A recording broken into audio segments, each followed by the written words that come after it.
Sometimes I like to look out at the motorway and imagine that it's a clean and hygienic pathway towards sanity, respectability and order. And then sometimes I just like to think to myself, there are 61 motorways of various lengths in the UK, adding up to a total of 1,650 miles.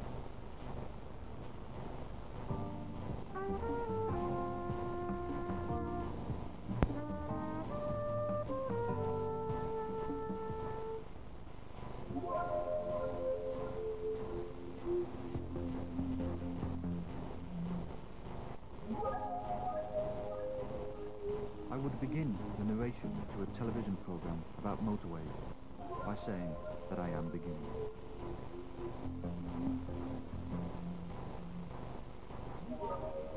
How do we define what a motorway is? Is it 3 lanes and a hard shoulder?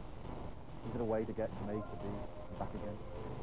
Is it, as some say, a stark setting for collective conspiratorial unconscious? Is there any way that we can get an idea of what the thing is about motorways if we take a 1,000-mile journey along the tarmac central nervous system of England? You know, I think there's probably only one way to find out.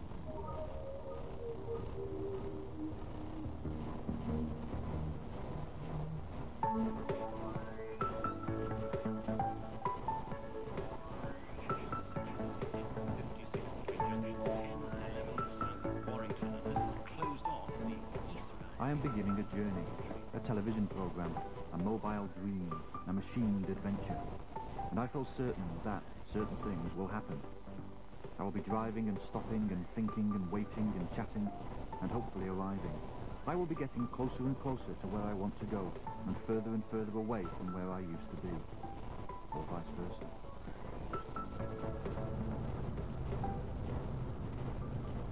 I don't drive, which means whenever I'm on a motorway, somebody else is driving. Now, J.B. Ballard told me that not driving is like not eating meat or not watching television. It means that I'm missing out on something. But I still have many motorway venues. I am a passenger. I ride and I ride and I ride. And my driver's always complaining that it's getting dark, he's losing concentration, that it's raining and the other drivers are terrible. But when I'm on a motorway, I can take it easy. Do a bit of sightseeing, lose myself and I kind of live it carelessly.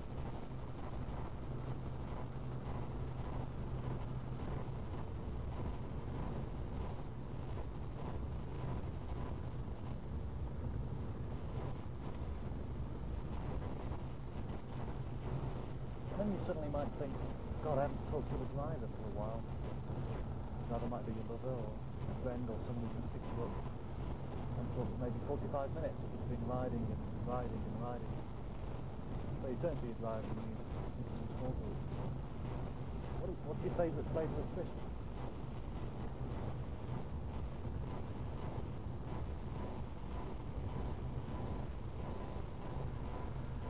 A few minutes have passed yet again and you and your driver haven't been talking much.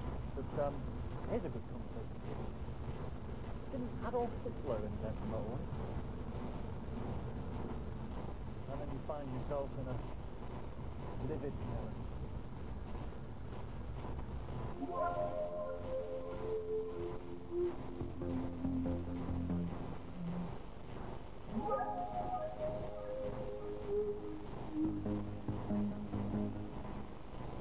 So how do you define a motorway? Is it somewhere where you can journey into the past, maybe journey into the future? Or is it exactly the here and now? Will it always be the here and now? Is a motorway somewhere where you can step outside who you think you are and actually become who you really are? Someone who's just passing through life, receiving information and making a kind of vague sense of it. Yes, you've guessed it. It's time to meet J.G. Ballard. Motorways have had a big liberating effect on the spirit of things. I remember when the M1 was first built, back in I think the end of the 50s.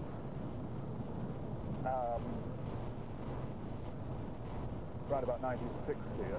Everyone was very excited about it. People would actually drive long distances just to get on the M1 and drive up and down it, because they sensed that it was breaking away from the whole sort of class-structured, self-limiting nature of English life back in the 50s. They sensed that these motorways would take them somewhere, that they were moving, as it were, westwards into a freer life. I'm getting kind of excited first to have that first few yards of being sort of shift in imagination, maybe something like the unknown, the edge of something. I think that's true. I think one does feel a sense of possibility and expansion. Because these, I mean, motorways are designed they're designed for movement.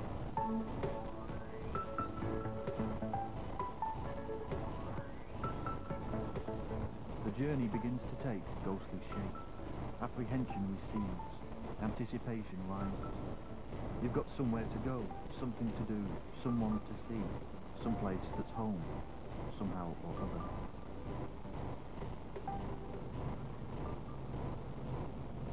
In the fullness of time, if you find yourself riding along the motorway, you might catch yourself thinking, you might find yourself thinking absolutely next to nothing about what you're having for tea, what your mother said to you in 1966 about your socks. What was that strange China figure of Paul Gascoigne doing in that service station back then?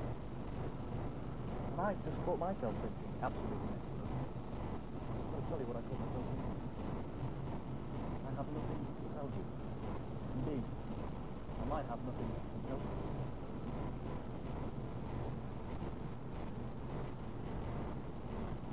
Now what I catch myself thinking is, this is a great moment when you get a little bit bored on the journey, is count how long it's going to take us to catch up that man.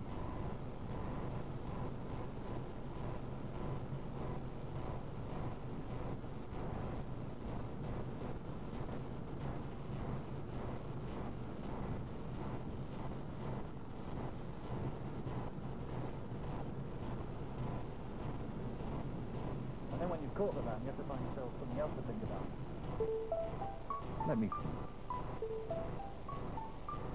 Cake.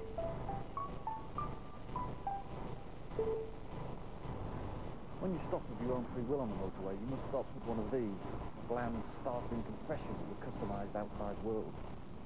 Abruptly, completely, you become the customer. You are shocked after the dream state of being on the motorway, to being, again, approximately yourself.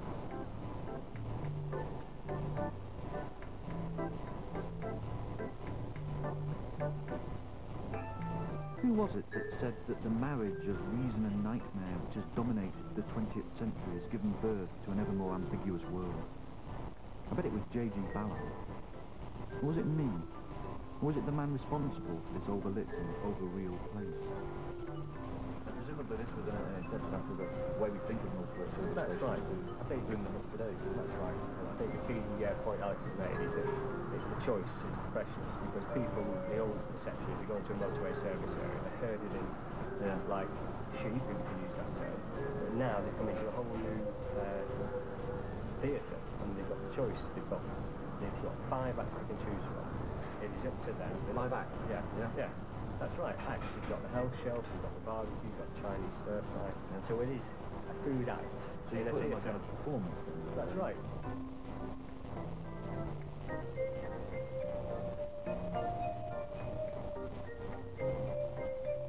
We don't stop to any of those that have like health shelves.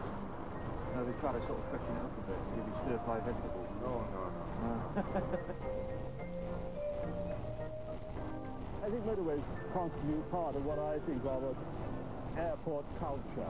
People are rather snobbish about airport culture and look down on it, but of course airport culture is what most people want. They like transients, they like the very user-friendly services, of which the motorway is a clear-cut example. They like the anonymity.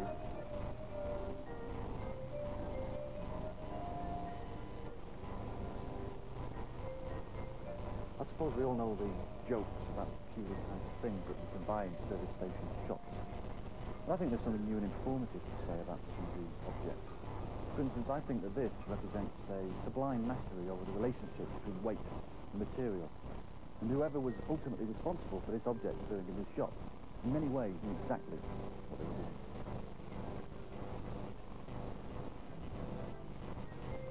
That's £5.50, please.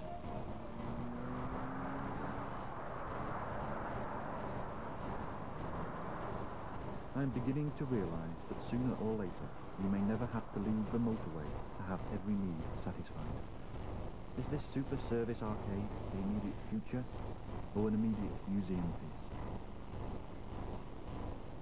You know, I'm going to have to politely ask one of my favourite questions.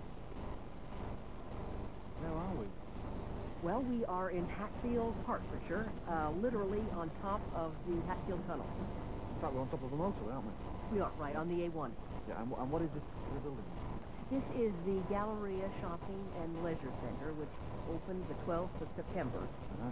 It's a 130-store complex with 9-screen cinema, fresh, and a health club, and it is a brand new shopping experience for people in Hertfordshire. And it's above a motorway. Above a motorway, right. Was there a particular kind of atmosphere that you were trying to create with the fact that you were so close to the motorway and in fact are part of the motorway? We celebrate the motorway. I mean, there are restaurants overlooking it. It certainly isn't something that we disguise. It's incorporated into the design of the building, I think.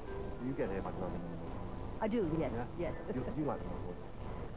Yes, I come from the much maligned Los Angeles freeway system, but I think it's nothing compared to roundabouts. Oh, you like roundabouts? Oh, I love them.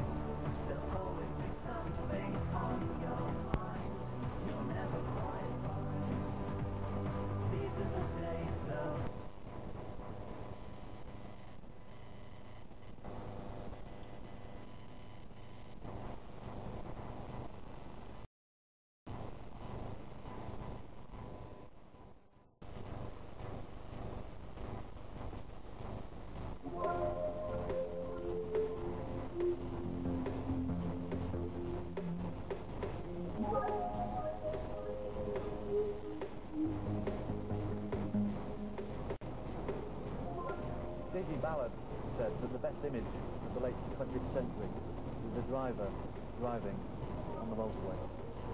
So I'm going to ask the best image of the 20th century, at what speed you start to become sexually aroused.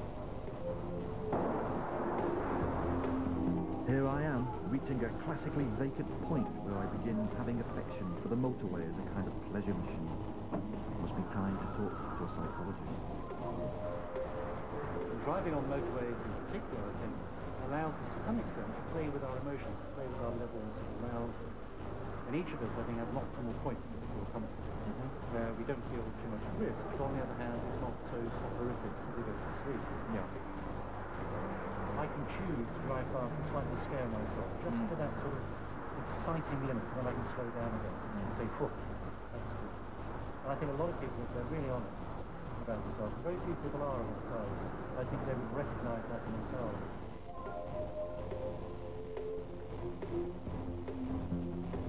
There's a hint of all their favourite sensational aspects of life, sex and the violence and the danger and speed. It's a real chance to get hold of some of that. And that's why we have cars. How do you think this whole system, bizarre system of moving people around the country, has managed to endure? When all the rational arguments say we could do a lot better by getting rid of personal transportation and increasing public transportation. And it's an argument I agree with, but it's this strong, passionate psychological attachment to cars which starts to explain what, in any other terms, really I think is quite inexplicable. What do you think of motorways? Do you like it? No, I don't. Do you ever get a thrill driving on a motorway? Do you ever feel liberated, exhilarated? You know, the kind of you alone on the highway, speeding along. I think I've passed that stage. Yeah. I'm quite sure many young people get that, but yes, sometimes. If you've had a good day, somebody gives you an order. Yeah. What do you find yourself thinking on the motorway? Do you kind of tend to drift off into a kind of trance? Yes, that's a danger. You can either fall into a slumber or listen to the radio and get involved in that, losing concentration, or thinking about the next call, or reflecting on the call that you just made, and thinking ahead. In fact, but some of my best thinking is done in the motorway, because you do get that peace of mind to actually think back and reflect and make plans. The only problem is that you can come up with terrific ideas, but quite haven't mastered driving and writing at the same time, so by the time we stopped the car, I forgot them all.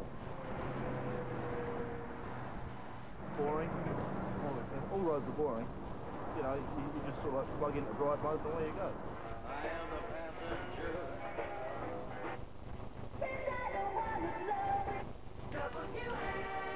Denise Hinsley is in Codswell. Hello, Denise. Hello, Ed. Yeah. I'm sorry to have to get back on here. I found twice about this gas cooker. What's wrong with it? It's broke. Anyway, we've got some fried onions here. I've got to ask, where are we using these and at what stage? Now, this is the hard-boiled egg. It told me the service that's broke. Right. Right? And? Well, I rang the factory to see if they could help me. Why did you... I'm losing you. When you run out of things to say or things to think, if you're just lost, tune in to the favourite way our society likes to express itself, through its local radio. Messages and obsessions and solutions from mysterious places. The number you gave me was 048258 7758. Right, would you write this... Denise, would you write this down, please? Pardon? Would you write this down? Hang on, I'll get a pen.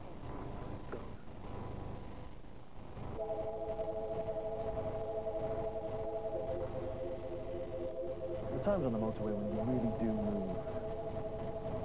And then, sometimes you start to slow down. Dead stop. Sort of fool along. Why is there this jam? I don't know what caused it. How long does it go on for? How long are we going to be in it? Will we ever get off the motorway? This is the time when you turn to your driver and you say, I hate you. You get on my nerves. I'm trying to go to the toilet. Shut up in the back there.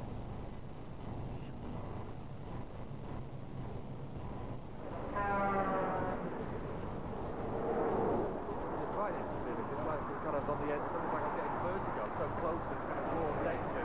Are you right, mate? I think so. Certainly you do, yeah. Your life's in the transport hands all the time, you know. In the driver's hands, kind of. That's right, and when you're, two cones between you and the speed, wagon, it is right. Just looking at them now, this close, they seem like maniacs with the speed they're driving, don't they? I've never really been this close to know the power of the speed they're driving. It's kind of constant for you, you always did. When you've got two lanes, and you're working on two lanes, two trucks together, that's when it's right on. It needs a good tire, downhill. Anything for that. Some of the trucks you can get, like say a 142 Scania, that thing will do 90 mile an hour with a full load on it. You know, I mean, okay, it's got good stopping power, but not that good. What kind of objects fly off the motorway then? All kinds. Balls. Bolts? Yeah. It could be anything. Yeah, wheels. We had some oak timber one day, about 8 foot long, 6 by 6, and they were just flying all over the place. That's when you get frightened, when you're dodging that like that. Do you like motorways? Not really. Yeah, it's an achievement after you've finished a bit. Yeah. You do. When you meet the target, when you meet the target and you put the tape, or some minutes that comes to put the tape, you think, oh, well, I had to do that. You don't have a little sneaking look about ways, really, have you? Well, it gets in your blood. And, like, I worked on the M6 when it was being built at Carlisle, and then I built the M1.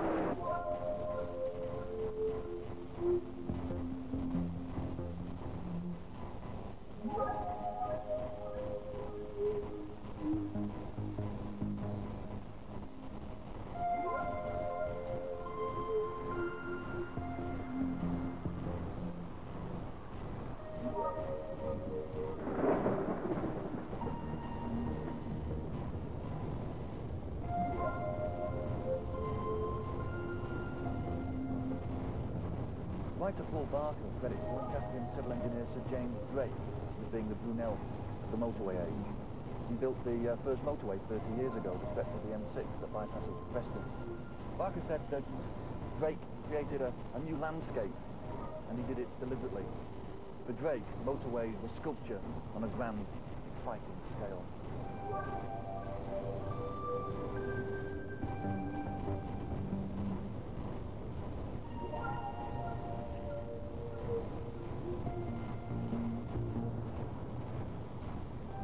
In 1958, Harold Macmillan cut the ribbon to officially open the 8-mile section of road that Sir James Drake built to bypass Preston. And maybe that's a definition of what a motorway is. A section of road that is opened by a government minister cutting a bit of ribbon. I mean, how do you define what a motorway is?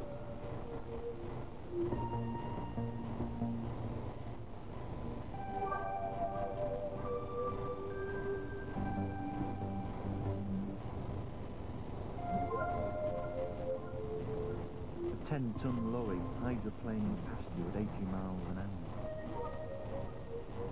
That's a good definition.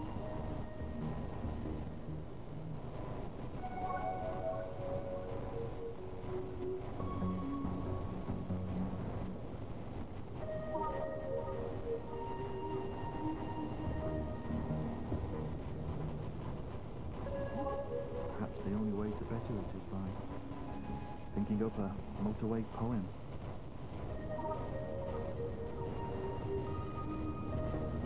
Hard and soft, ugly and beautiful, skin and steel, fear and loathing, touch and go, life and death, north and south, night and day, here and now, miles and miles. The end, the beginning.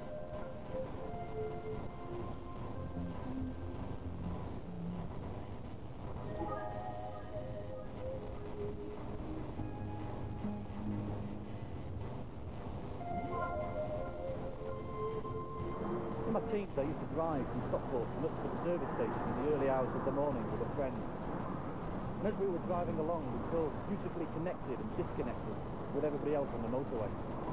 And we'd sit in the service station, somehow feeling that we were tapping in to the individual drama of everybody's lives, their destinies. And then we'd go home. You know, I'm not joking when I say that a motorway is practical, mythical, real and imaginary, temporary, permanent. Somehow at night, you feel all those elements somehow kind of conflicting and complementing each other. A strange kind of tension that produces a technological magic that you might sense if you believe in the motorway. There's a direct route into the imagination. A sensational system of concrete and emotions. But then if you don't believe in the motorway as a positive mythical force, you might want me to go home now. But not yet. I haven't yet reached my destination.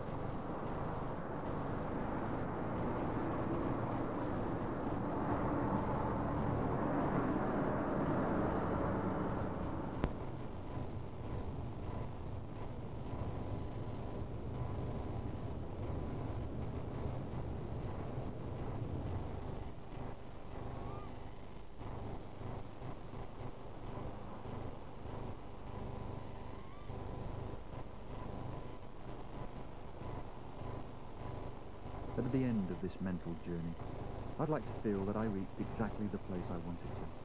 An ideal place that soothes my nervous modern sensation of disassociation and scatter. And having got exactly where I wanted to get, somewhere over the rainbow, it's time for a little more ballad, a little more motorway, and a little more...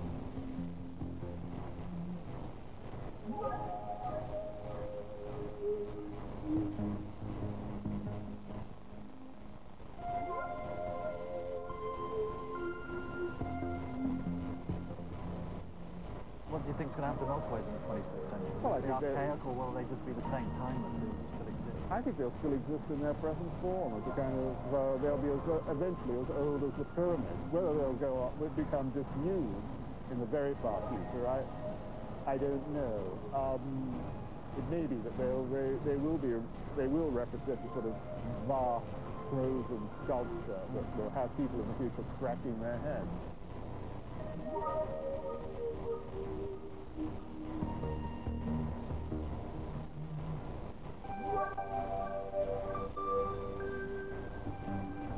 Motorway is one of those great real-life adventures that we tend to take for granted. You've been seconds away from death. You've sped or dawdled through an intense, fluctuating mirror version of your own mental landscape. You've never known frustration quite like it. And when you come off a motorway, all those realities and thoughts and fantasies that you were having are immediately suspended, only to come back as soon as you join the motorway, as you must, yet again.